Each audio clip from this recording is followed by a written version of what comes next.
Magar pour le bang de Yami Sirkis on the winner. Magar pour le bang de Yam Sirkis on the winner.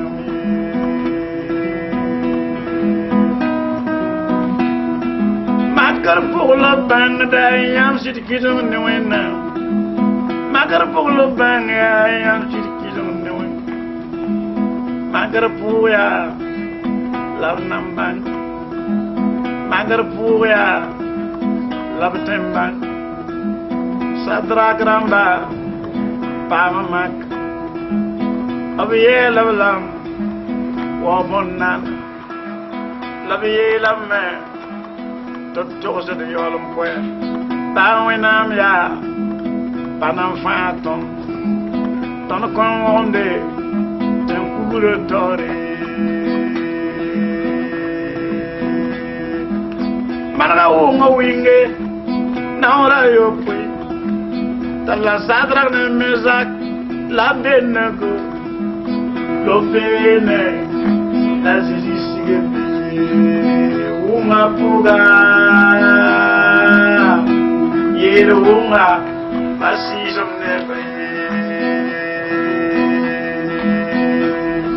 Makar polo banga da nesirki zomnewe Makar puga la banga sirki zomnewe Yela Daniele, nella lebon puse. Dalle nel fuda chikenga pure. Yolo mi Daniele ram pusa me. Pusa Daniele mi da pure. Dalla Daniele nanti fogirma. When I'm back to my nest, passis at Daniele. Magar pour le bang da nesirkis on the wende. To pour le bang da sirkis on the wende. Magar pour le bang da sirkis on the wende. To bilu pa makere lo bang. To bilu lo watibo. Magar bilu yello bang. Don't deep down back and not eat a meal. Raul Kaye, Silkidum Kaye. Sankira Sida, get a delegate on the window. Makar Pogalo Banga Silkidum the window. Yamakar Polo Banga Silkidum the window. Makar Polo Banga. Silkis on the window. Magar polo banda ne silkis on the window. Jonafate, Bevanda wate, Tata yoka, Boro enna, Kisa wensida. When I'm yellow yenda, Labrata mam Jonafat and Idiam.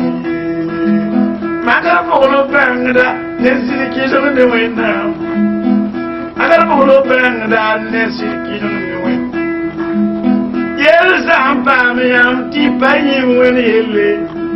Tibor window. Why should I fat? When I meet a matey, I'm getting tear up on me.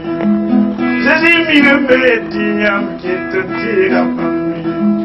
Matter polo banda, Nesirkis on the window. Magar polo banga da nesirkis on the window. To bilivu, tiposhi mujweze, sirkis on pawaye. Magar bilivu, bol somor zigato, sirkis on pawaye. Magar polo banga da nesirkis on the window. Magar polo banga da nesirkis on the window. Magar polo banda nesirkis on the window. Magar polo banda nesirkis on the window. L'enseignement que tu nous as donné, nous voulons nous révéler les uns les autres.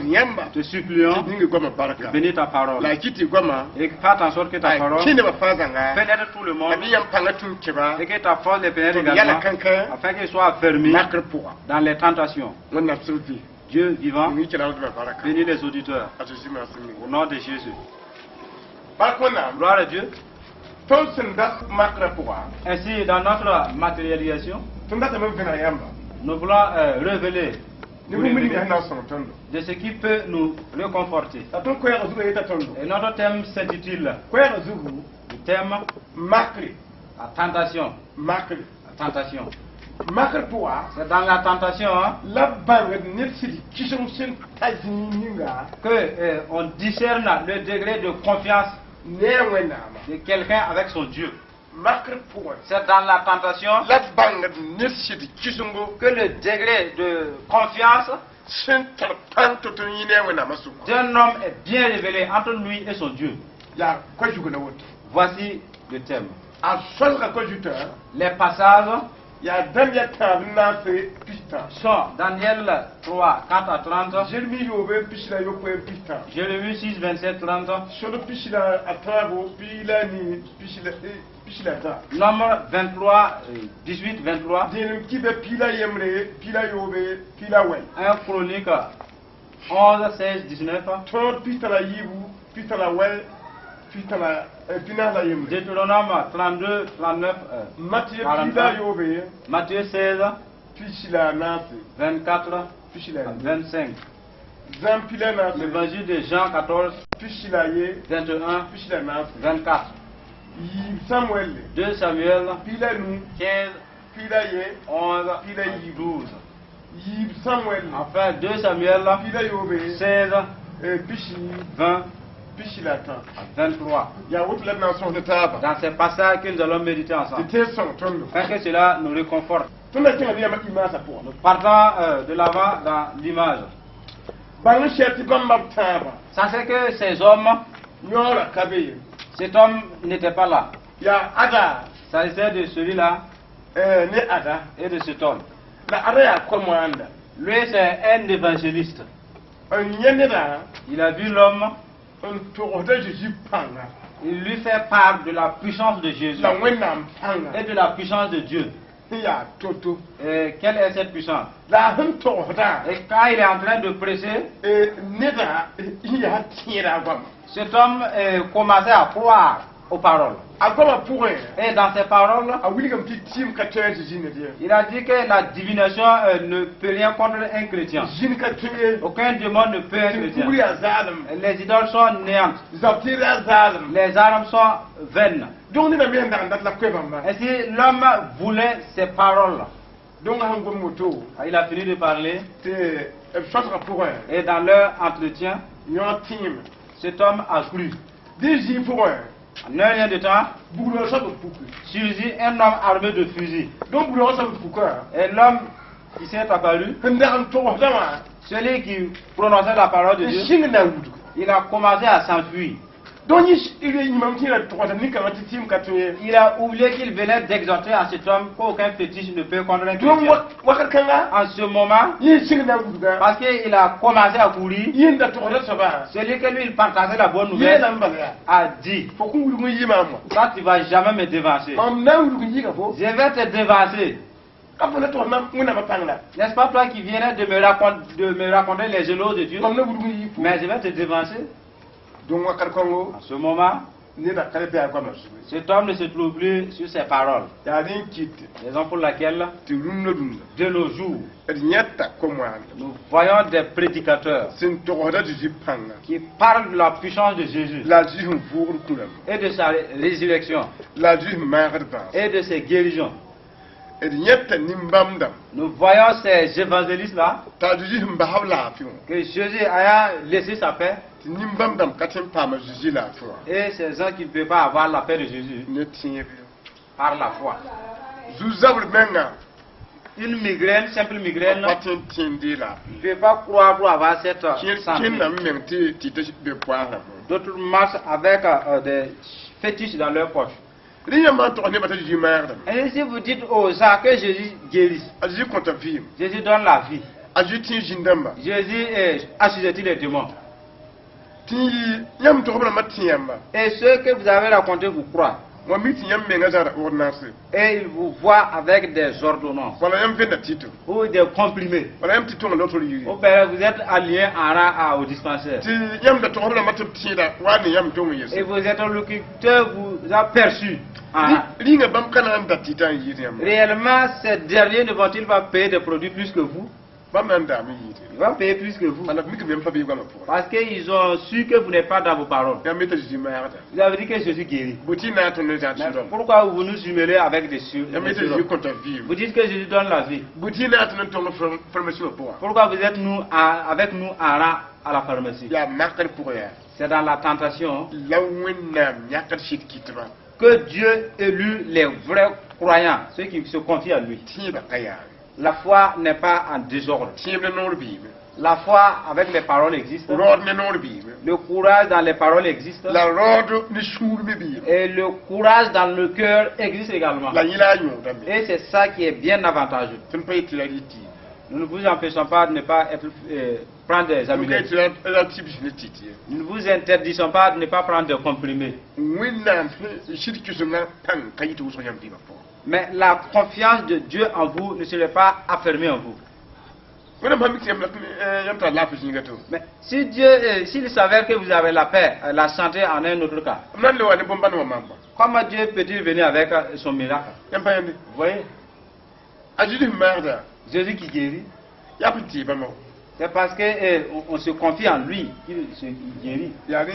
Raison pour laquelle nous rentrons dans le but de notre message. Nous allons lire dans Daniel chapitre 3 verset 4. Écoutez très bien.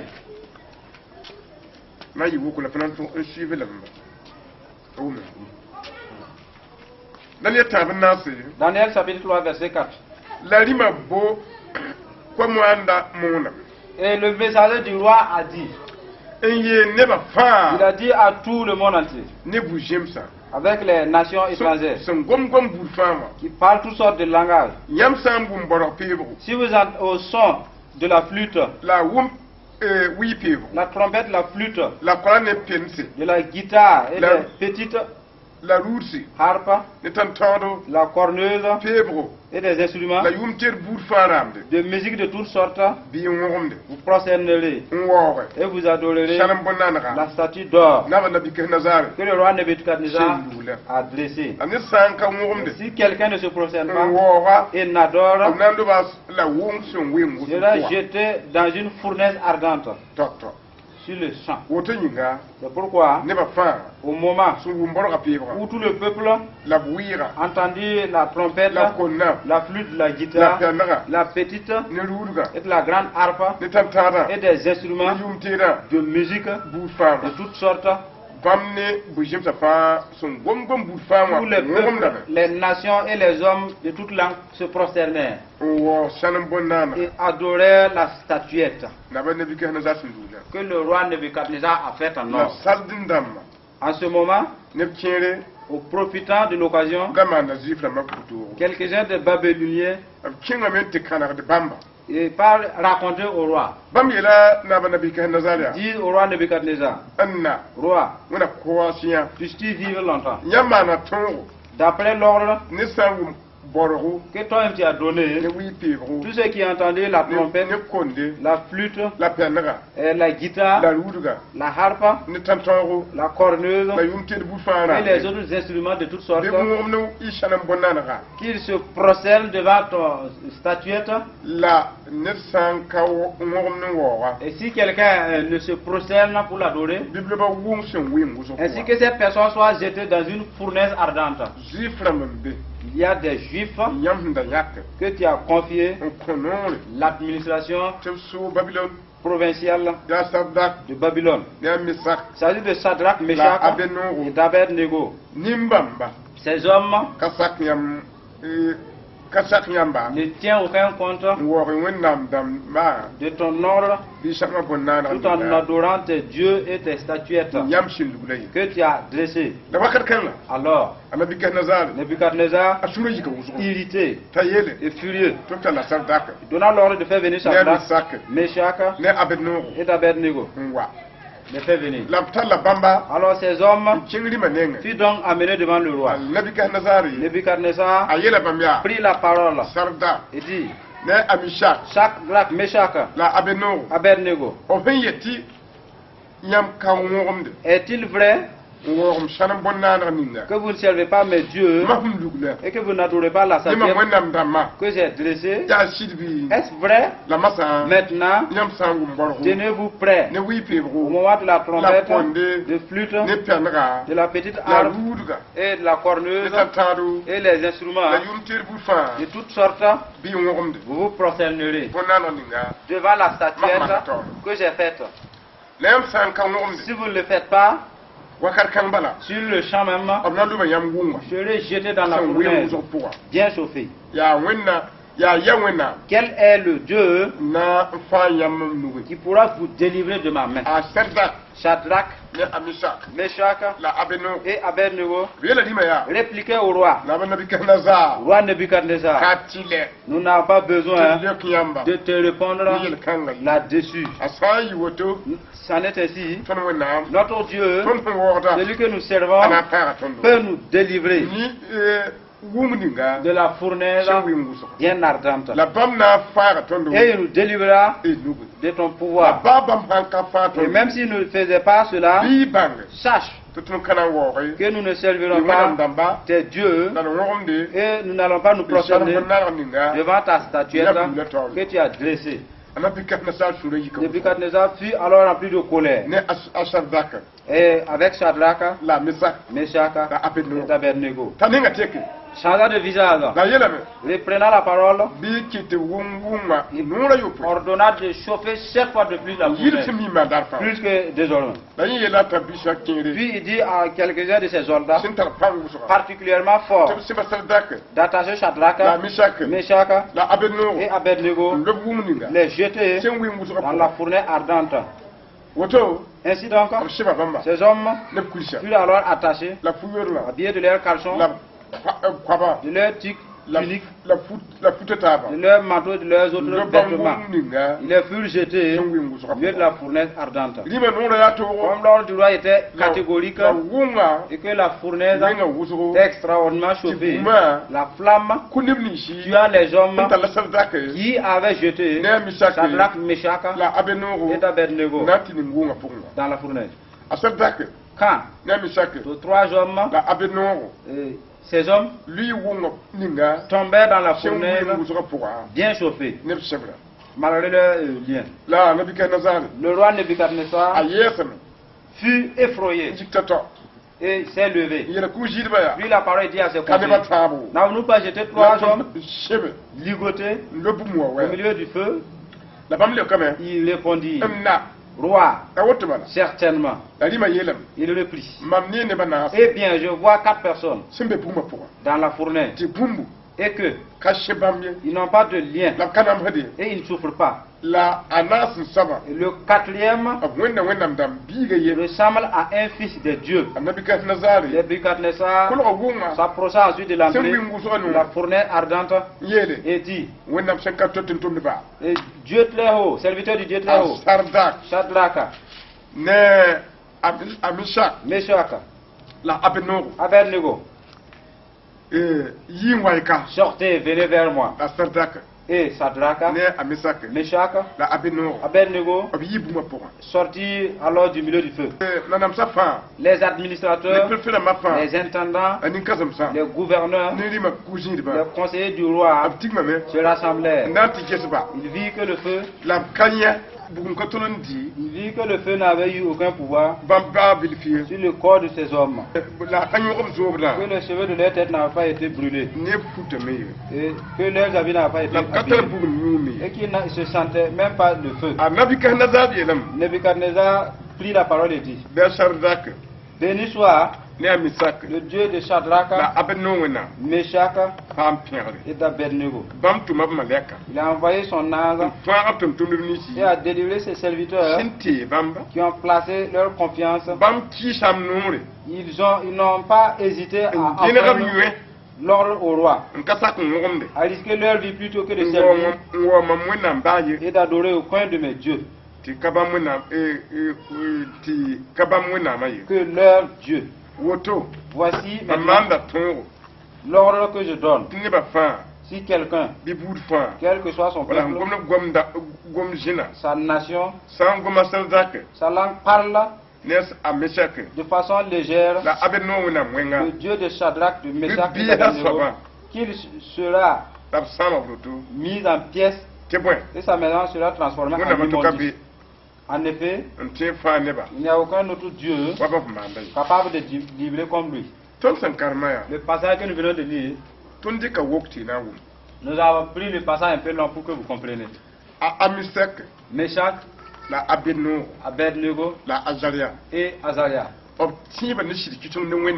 Leur foi et leur confiance en Dieu, dans leur confiance, Dieu les a laissé cette tentation. Afin de discerner pour ces trois jeunes hommes le degré de leur confiance en lui. Et réellement, il les a tous vus. Ou bien la foi est en moitié. Donc, alors dans cette tentation, il savait que ces trois jeunes hommes ont vu Dieu tout entier. Comme la Bible que je vous présente. Vous voyez la Bible tout entière. Et si vous posez la question, vous allez dire que c'est la parole de Dieu. La foi de ces trois jeunes hommes a vu Dieu entièrement. Et ils voyaient que Dieu est plus que du feu. Et Dieu était plus que Nebuchadnezzar. Et rien n'était impossible à Dieu.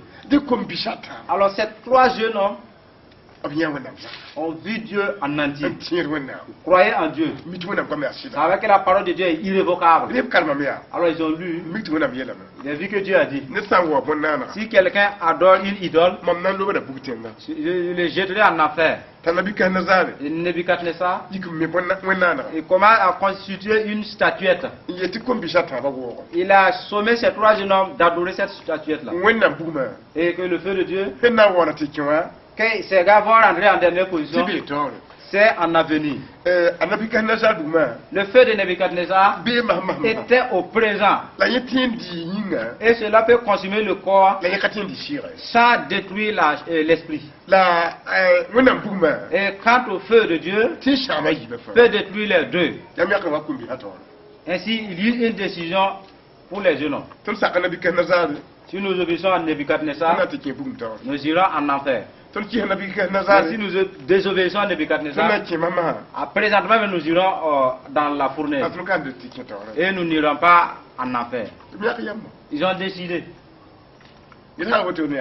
Si c'est ainsi, nous allons rentrer dans le feu présentement. Et il a dit, prochainez-vous, ils ont refusé. Et Nebuchadnezzar a changé de visage. Parce que ces trois hommes ont prononcé des paroles de foi. Roi. Nous savons que le Dieu que nous invoquons, qui est le Dieu d'Abraham, n'accepte pas que nous adorons une idole. Nous n'allons jamais nous prosterner pour adorer ta statuette. Même si notre Dieu ne va pas nous sauver, nous sommes réellement avec lui. Nous n'allons pas adorer ton idole. En ce moment, qu'est-ce qui est venu? Le roi fut furieux. Il a dit, multipliez mon affaire 7 fois. Et cela fut ainsi. Il a dit des jeunes hommes de venir les ligoter. Et à ce moment, ils avaient envoyé déjà les gens. Ils ont envoyé tous leurs vêtements, les pantalons.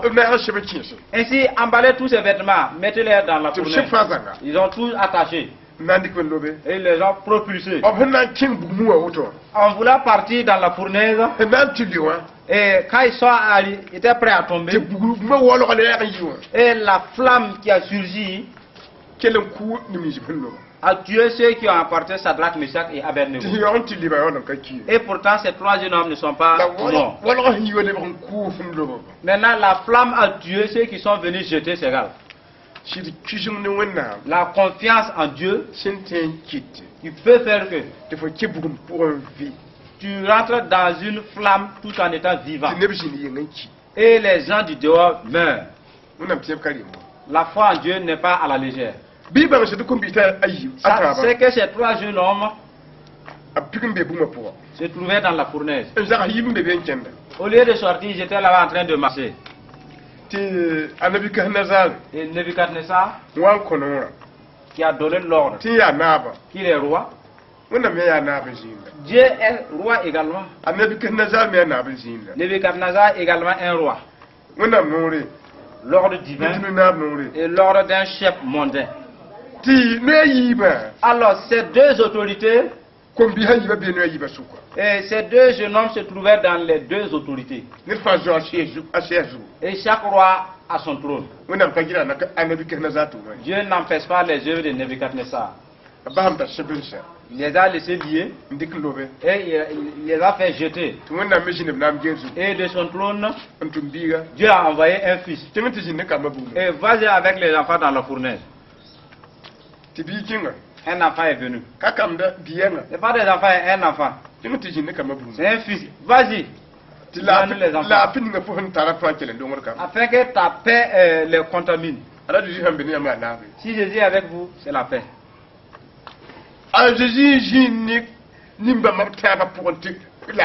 C'est Jésus qui a été avec ces 3 jeunes hommes pour qu'il y ait la paix dans la fournaise. Et tu as Jésus en toi, malgré tout, tu touches enfin, c'est des maladies. Ne vas-tu pas te réconcilier? Ça c'est que Dieu a envoyé son fils dans la fournaise. Au moment où ils étaient dans la fournaise ardente, Dieu a ouvert les yeux du chef de ce monde. Dieu n'a pas révélé les yeux d'un gouverneur, d'un intendant. Les 2 rois qui s'interlocutaient. Nebuchadnezzar a eu une vision sur place. Et il y avait 4 personnes. Vous voyez? Et Dieu dit, Nebuchadnezzar a pris la parole et dit, écoutez, 3 personnes que j'ai fait jeter dans la fournaise. Vous savez,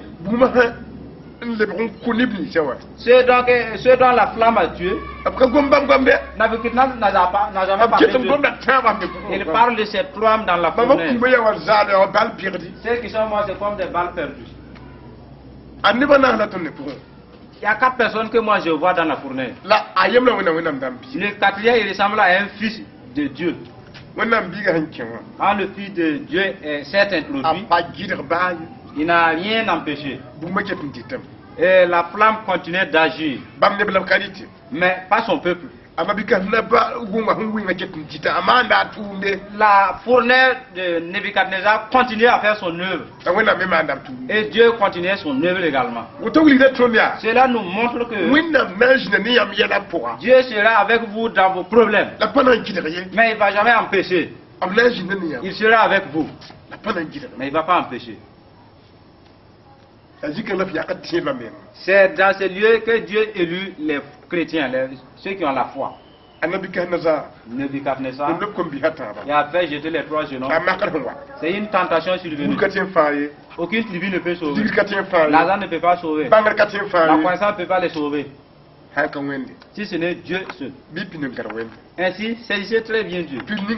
Saisissez très bien Dieu. Parce qu'il y aura un temps où il n'y aura personne. Il y aura un temps où il y aura des gens mais ils ne pourront pas vous aider. Restez avec Dieu. Restez avec Dieu. Partons de l'avant. Dans Jérémie 6, 27. Jérémie chapitre 6, verset 27. L'Éternel dit, j'ai mis mon peuple à l'épreuve pour savoir leur comportement. Ils sont tous des rebelles et des rapporteurs. Ils sont comme du fer et de l'argent.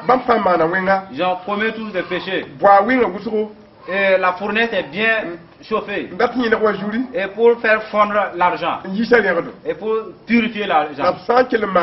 Et quand ils vont continuer, c'est en vain. Le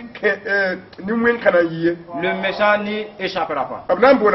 Sera appelé des bronzes qu'on ne veut pas. Car je les ai refusés. Dieu a dit à Jérémie, mon peuple est un rapporteur. Je les ai appelés avec intégrité, ils sont venus avec des trahisons. Je les ai appelés de venir être humbles, ils sont des orgueilleux. Mon peuple s'est mêlé de ce qui est mal. Jérémie, j'ai chauffé le feu pour faire arder mon peuple. C'est pas le diable, hein.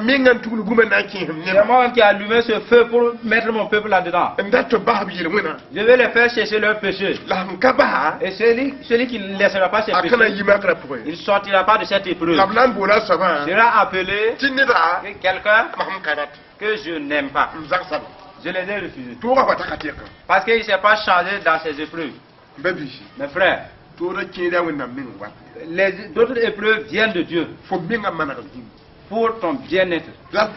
Il faut que tu changes. Vous voyez, partons de l'avant. C'est dans Nombre 23, 18. Nombre 23, 18. Il vous a dit dans ce passage, Balaam a commencé à parler en disant, Balak, lève-toi et écoute. Fils de Sippor, prête l'oreille. Dieu n'est pas un homme pour mentir, ni un fils de l'homme pour se repentir. Ce qu'il a dit, il ferait quelque chose, ne le fera-t-il pas? Ce qu'il a déclaré, ne l'accomplira-t-il pas? Voici, j'ai reçu de l'ordre de bénir. Il a béni. Je ne révoquerai pas sa décision. Vous voyez? Balaam, qui est celui qui était rebelle, a dit, vous qui m'invitez à maudire le peuple de Dieu, moi je vous montrerai les comportements de Dieu. Moi je œuvre avec lui, je lui crois. Il n'est pas un homme pour mentir. Si Dieu dit qu'il est avec quelqu'un, réellement il est avec cet homme. S'il a dit qu'il a élu quelqu'un pour son propre but, son élection perdue, à moins que cet homme sait faire du tort, l'élection de Dieu existe fermement. Il n'est pas un homme pour se repentir. Alors, ton paradis, le fait que tu ne rentres pas au paradis ne vient pas de Dieu, mais c'est de toi. Dieu n'est pas un homme pour changer d'avis. Lui qui a dit qu'il est avec toi, cesse la peur. Car rien ne peut vous nuire. Il met les gens à l'épreuve. Partons de dans 1 Chronique 11:16. En ce moment même, David était alors dans la forteresse et il avait une garnison de Philistins à Bethléem. Pris d'un soudain désir, David demanda, qui me fera boire de l'eau de la citerne, de l'eau à la porte de Bethléem? Alors ces trois hommes pénétrèrent de par le camp des Philistins et puisèrent l'eau dans la citerne où se trouvait la porte de Bethléem. Puis il l'apportèrent à David. Mais David refusa de la boire. Il la versa à une offrande à l'Éternel sur terre. Il dit que mon Dieu me garde de faire cela. Car si je boivais ainsi, pourrais-je boire le sang de ces hommes qui sont partis au pays de leur vie? Oui, ils sont venus. Il n'a pas bu. Ce sont ces trois hommes qui ont fait cela. Le passage que nous venons de lire,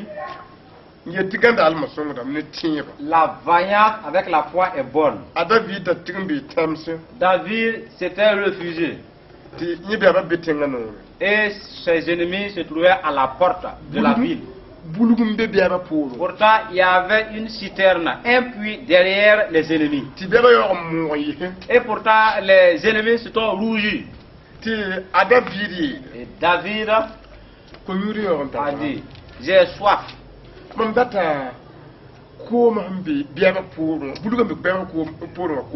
J'aimerais boire l'eau de la citerne derrière les ennemis là. C'est cette eau que je veux. 3 vaillants se sont levés. Roi, tu veux de l'eau? Derrière les tentes des ennemis. Mais nous allons amener cette eau. Nous sommes là et que tu es assoiffé. À cause de notre vie? Non, on t'aime là. Mais nous t'aimons plus que notre vie. Dieu est avec toi, nous sommes avec toi également. Et envoyez une fusette ici. Ils ont envoyé la fusette. Les 3 vaillants. Chacun a fait sortir son épée de son fourreau. Il n'y a pas de chemin. C'est l'épée qui était le chemin. Parce que les soldats avaient tout enfermé. Et les 3 vaillants, ils ont commencé à récolter. Ils ont frayé un chemin vers le sud. Et le chemin était frayé. Et des gens quittaient de ce monde. Au moins ils partaient pour puiser de l'eau. Ils sont arrivés à la citerne là. Les 2 continuaient à faire sortir des gens de ce monde là. Et le 3e à ce temps pour puiser l'eau. Ils ont retourné également. En ce moment le chemin était déjà bouché. Ils étaient obligés que l'épée fraye un nouveau chemin. Et les ennemis disent pas de chemin. Et les vaillants disent il y aura un chemin pour toi. L'épée est sortie de son fourreau. Et ils commençaient à crier. Et des jeunes quittaient de ce monde. Ils laissaient leur lit. Ils n'allaient plus rentrer à la maison. Au moins ils partaient pour prier. Et les 3 vaillants continuaient de lever. Parce qu'ils avaient confiance en Dieu.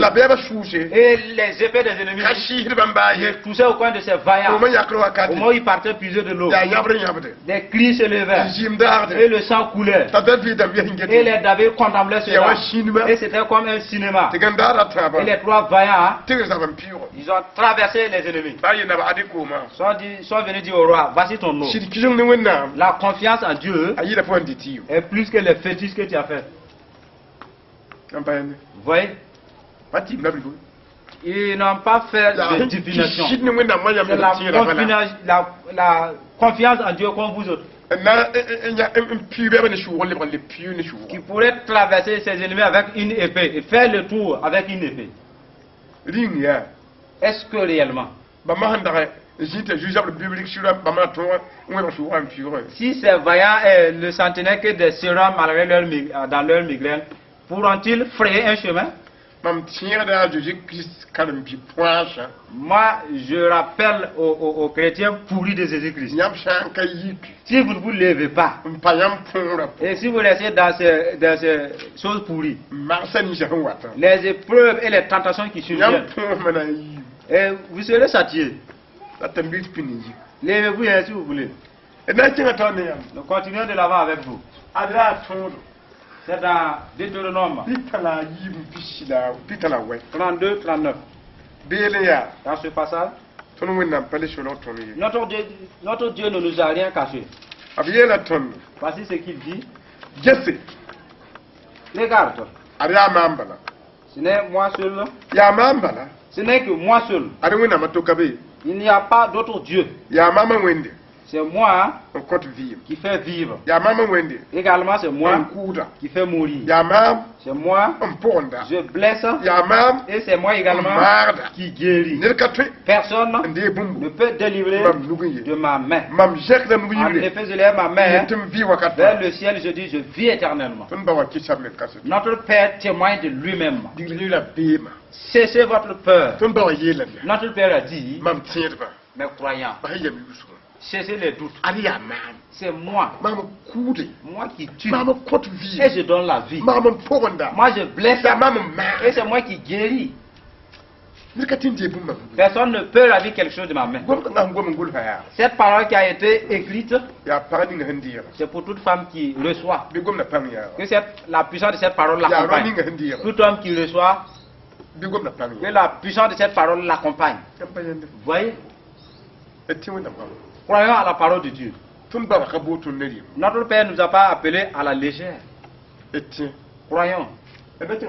Nous partons de l'avant dans l'évangile de Matthieu 16, 24. Matthieu 16, 24.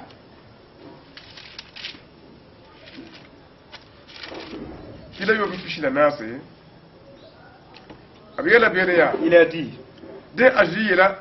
Alors Jésus dit à ses disciples, si quelqu'un veut être mon disciple, qu'il renonce à lui-même, qu'il se charge de sa croix et qu'il me suive. En effet, celui qui voudra sauver sa vie la perdra. Mais celui qui perdra sa vie à cause de moi retrouvera cette vie. Que sert-il à un homme de gagner le monde entier s'il perd son âme? Ou que pourra donner un homme en échange de son âme? C'est la question de Jésus. Il a dit, comme ces trois vaillants qui étaient avec David, ils ont abandonné leur vie dans les mains de Dieu, sont allés puiser de l'eau. Leur vie n'est pas restée. Et s'ils voulaient s'appuyer sur leur propre vie, ils allaient être... Voilà pourquoi Jésus a dit, vous qui êtes venus comme ces trois vaillants, abandonnez votre vie dans mes mains et allez. Faites ce que je vous ordonne. Que vous allez mourir, que vous allez souffrir. C'est en ça que Satan utilise et il met ses pensées en vous et il vous empêche que la volonté de Dieu ne s'accomplisse en vous. Je vais mourir. Ah, je vais souffrir. Fait que plusieurs sont devenus égoïstes. Ah, si j'utilise mes lycées pour le et quand ça va finir, je vais souffrir. Et je vais faire ceci pour mourir. Ils oublient la protection divine littéralement. Et leur foi périt. Jésus dit, si quelqu'un ne se charge de sa foi pour me suivre, je ne peux pas être mon disciple. C'est ce que Jésus a dit. Soyons vaillants. La croyance est liée au péril de la vie. Jésus dit, les propos que je vous dis, que sert-il à un homme de gagner le monde s'il perdait son âme? Mais que sert-il de tout ça? Mais je vous pose la question de nouveau. Mais votre salut, vous pouvez le changer contre quoi? Oui, c'est possible. Si un chrétien vit dans les trahisons, son salut est échangé contre de l'argent. Si un chrétien devenait cupide, il aime l'argent plus que Dieu, c'est ça l'élément du monde. S'il gagne même des étages, Jésus l'interroge. Si tu gagnes tout ce que tu désires et tu n'es plus dans la vérité, à quoi cela te sert? Tu peux avoir tout ce que tu veux. Et pour toi, tu n'es plus sur le chemin. Ta vie serait échangée avec toi. Si tu ne pouvais pas être changé, Jésus n'allait pas parler. Faites attention de nous-mêmes. Il ne change pas notre vie avec le salut. Partons de l'avant. Dans l'évangile de Jean, 14, 21. Jean 14.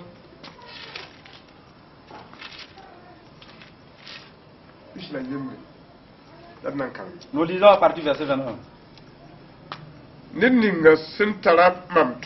Celui qui a mes commandements et qui les garde, c'est celui qui m'aime. Celui qui m'aime sera aimé de mon Père.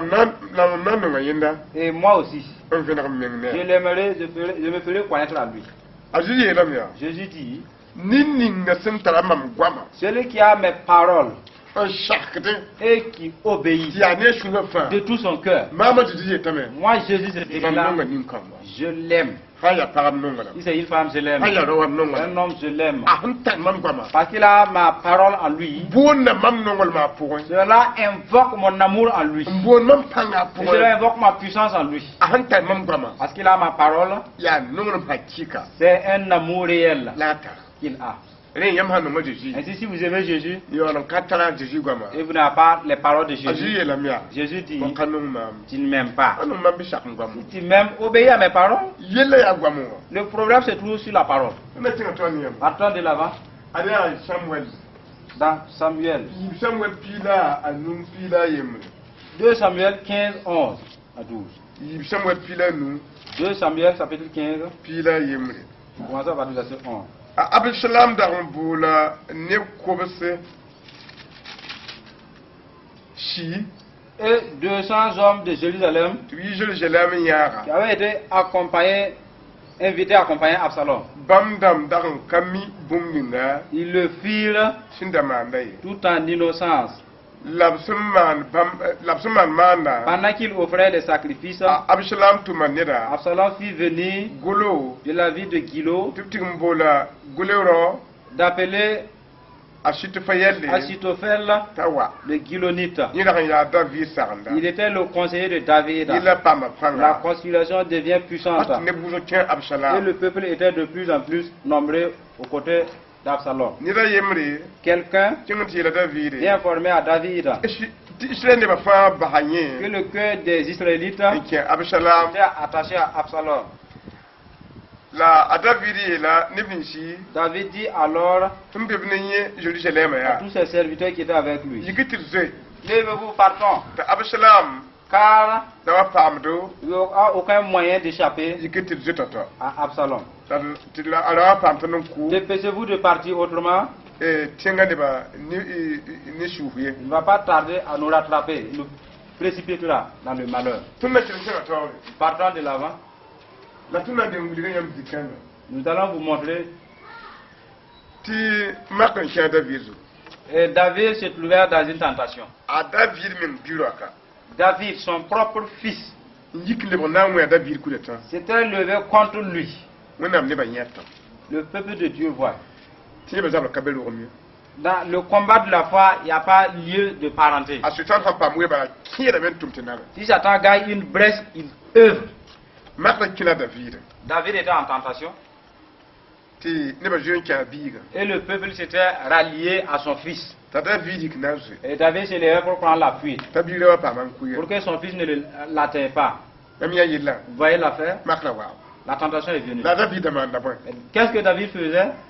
Le temps est venu où j'ai reçu l'opprobre et la fuite, que moi qui ai mis un fils au monde et j'ai vaincu mes ennemis et mon fils venait à me chercher. Moi je ne vais pas m'arrêter, car c'est mon fils, il va me rendre l'opprobre, moi je vais me fuir.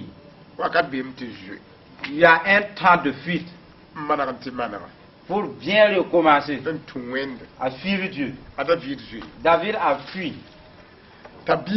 Et son fils, il avait le peuple tous alliés à lui. Cela nous matérialise la limite de l'amour du Fils de l'homme. Le peuple s'était allié au fils de David et lui laissait seul. Ne crois pas que dans plusieurs personnes, qu'ils sont tous avec toi. Cela t'aidera à prendre attention. Faites attention de ceux qui sourient avec vous et que vous et qui mangent avec vous. Vous croyez qu'ils sont avec vous. C'est Dieu seul qui sait. Ils ont pris la fuite, ils ont laissé David. Vous voyez? David était en combat avec son fils. Allons au chapitre 16, verset 20.